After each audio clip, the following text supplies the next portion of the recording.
ইদানিং যুবক পোলাপানের স্ট্রোকের পরিমাণ বেড়ে গেছে। এরা অল্প বয়সে মাথার মধ্যে ডিপ্রেশন ঢুকায় বেশি। 1 নম্বর ডিপ্রেশন, আমাকে এমুকের সঙ্গে রিলেশন করা লাগবে।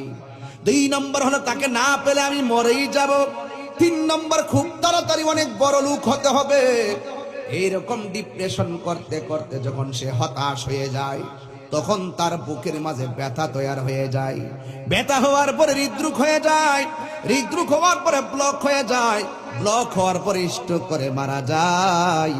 এই জন্য ইদানিং যুবকদের বেশি স্ট্রোকের পরিমাণ বেড়ে গেছে। যুবক, তুমি এখন টেনশন করার বয়স হয় নাই। তোমাকে আল্লাহ যা লিখে রেখেছেন তোমার তাই হবে। ইদানিং দেখছেন না, মাঝ বয়সের মানুষগুলা বেশি মারা যাইতেছে।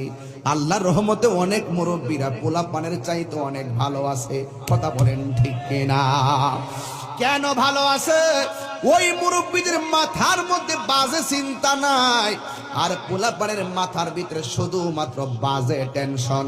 তুমি যতই টেনশন করো না কেন, একদিন তোমাকে মরণের ঘাটে যাওয়াই লাগবে। কথা কোন ঠিক কিনা?